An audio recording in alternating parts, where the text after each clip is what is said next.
everybody.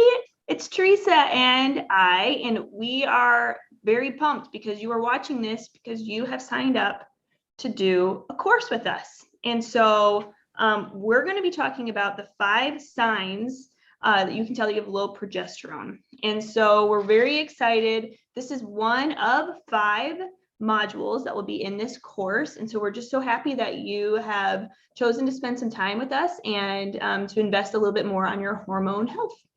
So Teresa, how about you kick us off and share a little bit about why progesterone is so important for our well-being?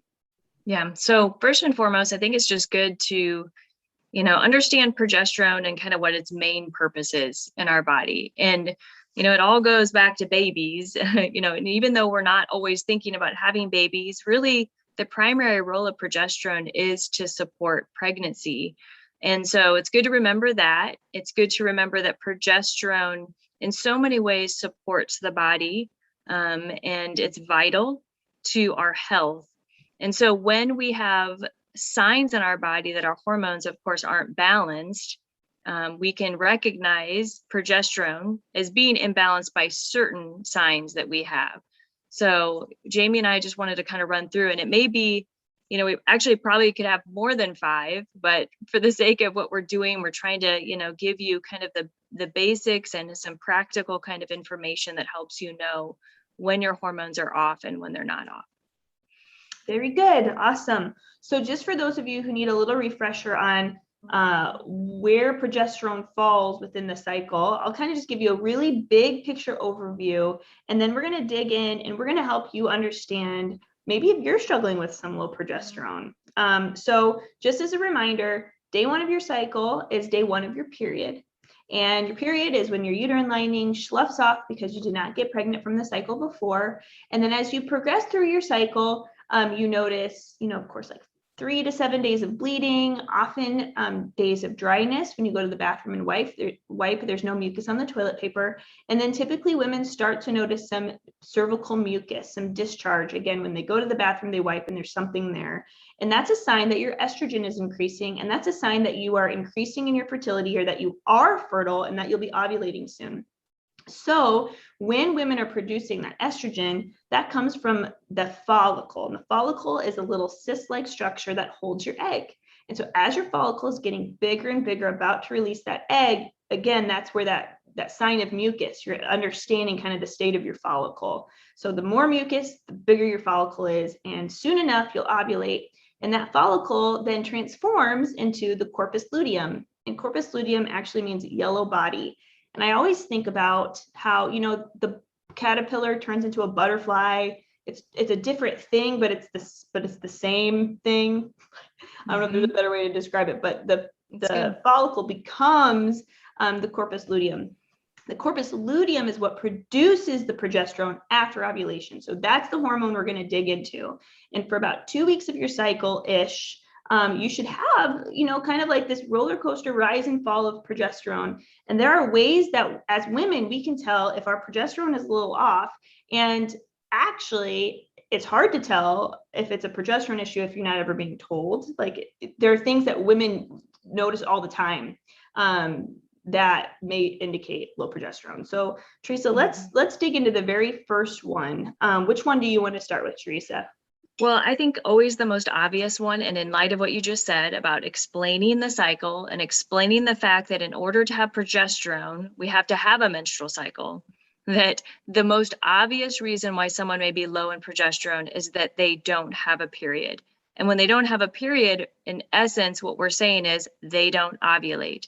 So the primary kind of sign to know for sure that you do not have enough progesterone in your body and you may be imbalanced is that you have either an absence of menstruation or an absence of ovulation, which is basically the same thing, because without ovulation, you have no period, or an irregularity to your menstruation, meaning that it doesn't seem to come in the typical once a month or every 25 to 35 days. So absence of ovulation, absence of menstruation is truly the most progesterone deficient place that anyone could be. And the reason is just like Jamie said, when you make this follicle and it ruptures, it becomes something completely different called the corpus luteum. And actually what's so cool is the corpus luteum is actually being stimulated by your pituitary hormones called LH at that time. And it's producing this beautiful hormone progesterone. Again, what's the primary purpose of progesterone? To prepare for pregnancy. And so without ovulation, you have no corpus luteum. Therefore, there would be no progesterone. And when I say no progesterone, I literally mean no progesterone in your body. So it's always a really important place to start. Amen, girl.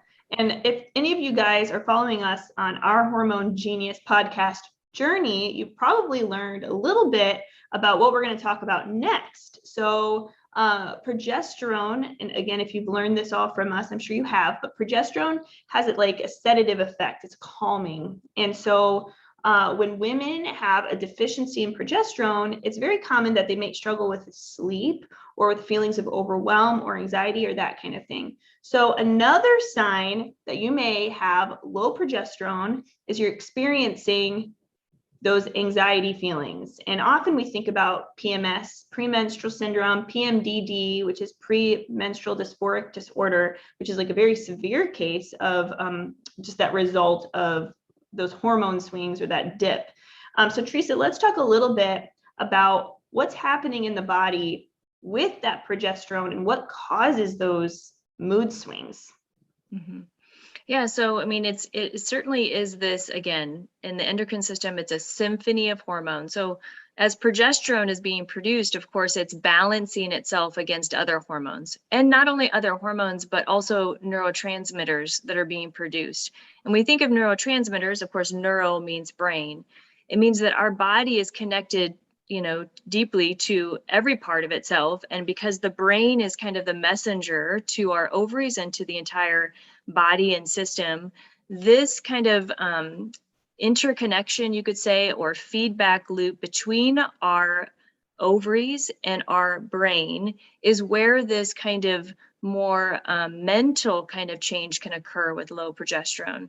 So like you said, Jamie, progesterone's job is to create a calming in the body. And if you think again of preparing for pregnancy, the body is meant to focus in, it's meant to prepare itself in every way. And so the body calms itself in saying that, okay, we're preparing for a new life. We may need to be doing that for 9 months. So it creates this very calm atmosphere. But with low progesterone, these neurotransmitters in the brain tend to get a little overactive at times, and then sometimes underactive. And without that proper balance in neurotransmitters like GABA and like serotonin and HTP, we can actually feel like irritable or almost overexcited or anxious.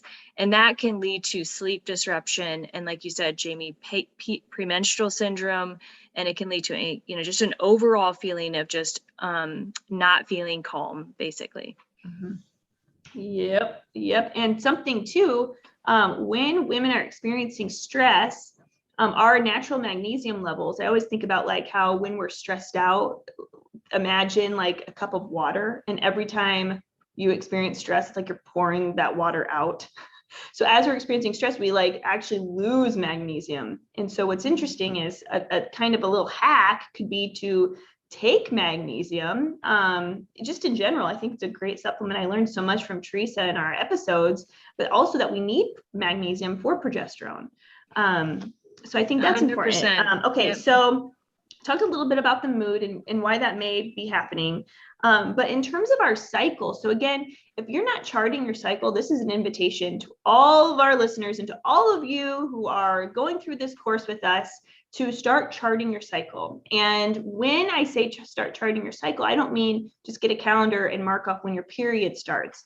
We're saying use a chart. So work with somebody would be best. Again, if you're really working at avoiding or achieving pregnancy, getting to the root cause of an issue, but work with a professional because it's a health record. And what's very beautiful is that as women are learning their cycle, they are noticing biological markers or signs that there may be something off kilter.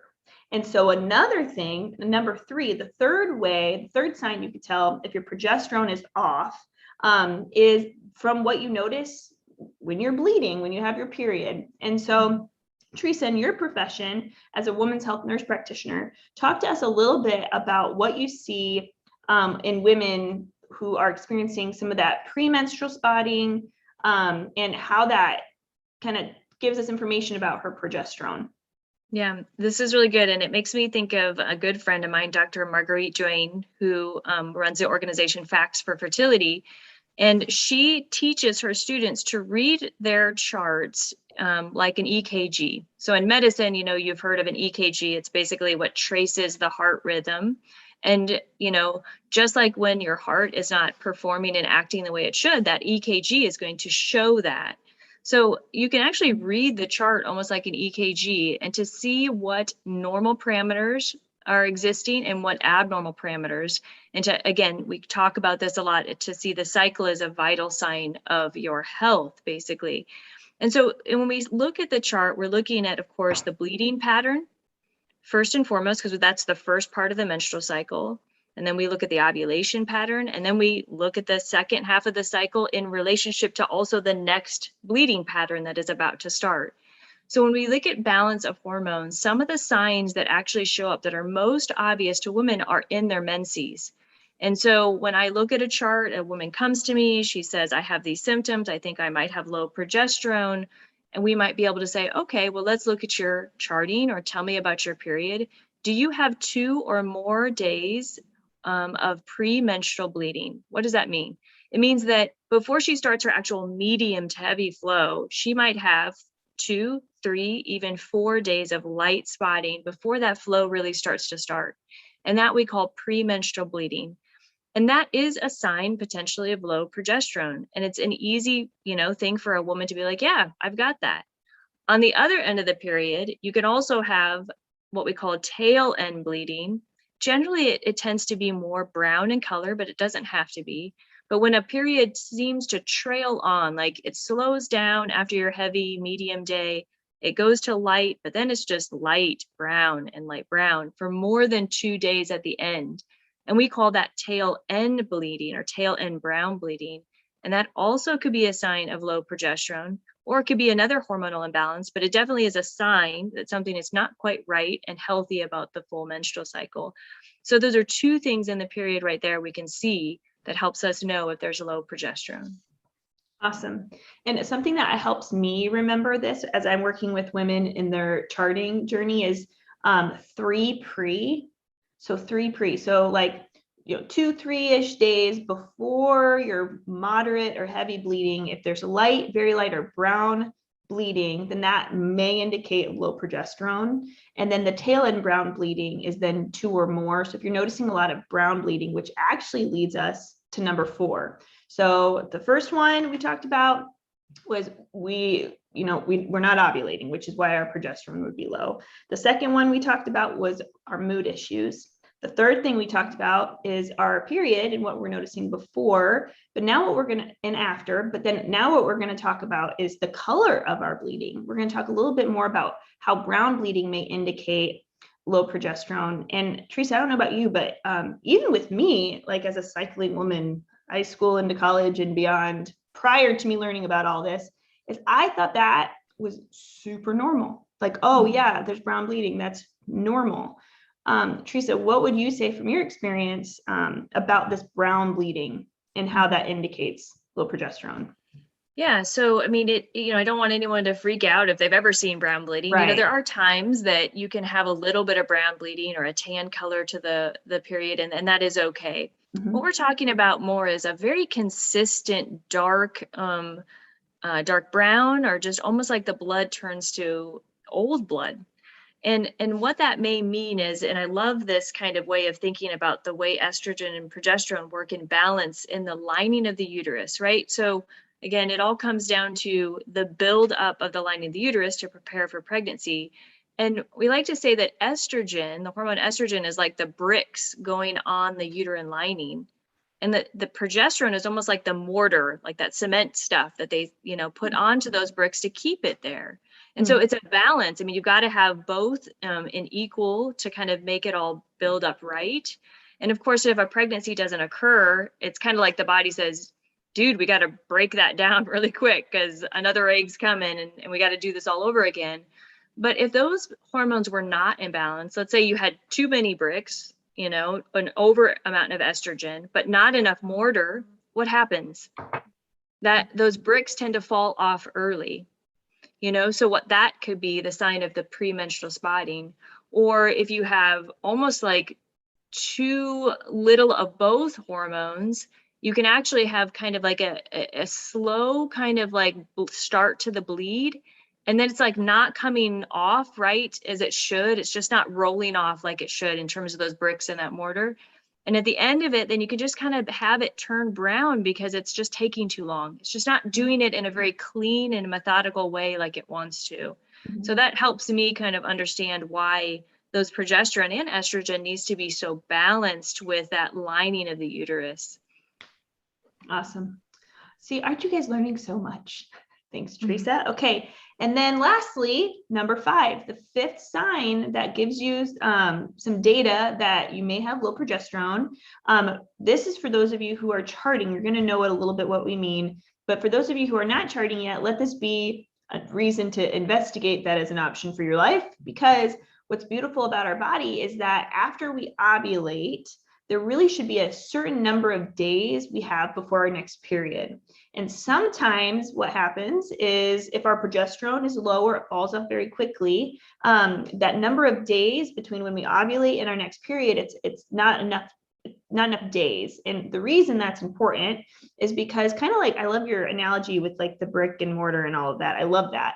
But if you're trying to achieve pregnancy and you don't have enough time for that uterine lining to stay nice and thick, and it starts to break down too early, then it can be very difficult for implantation potentially to occur if you do have low progesterone, because it does take 6 to 9 days for that new life to implant into the side of the uterus. So if a woman gets pregnant mid-cycle, she doesn't necessarily know that yet. You know, you need good sperm, good mucus, good eggs to get pregnant. So you get pregnant, and then 6 to 9 days later, she doesn't know yet if she's pregnant, but she would want to keep that uterine lining nice and thick. And progesterone, that's the job of progesterone, is to keep it thick. So again, if we're low in progesterone, we're having difficulty, and that uterine lining starts to slough off too soon, then that new life might not have had time to fully implant deeply into the side of the uterus. So Teresa, tell me a little bit about, again, the women that you're meeting with, or any other information that you think would be important to know about this 5th sign. Yeah. So, and it's so important because, I mean, again, not all women are thinking about having a baby, but when you do want to have a baby, the last thing any woman wants to have is a miscarriage. So, you know, progesterone being the progestational hormone, the most important hormone in so many ways to protecting that young life that you will nurture for 9 months.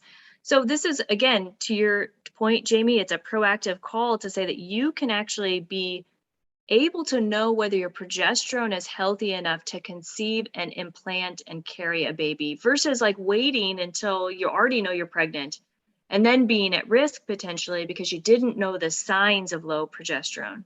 So this allows such a proactiveness and a pro-conception ability to really know that your cycle is healthy enough to conceive.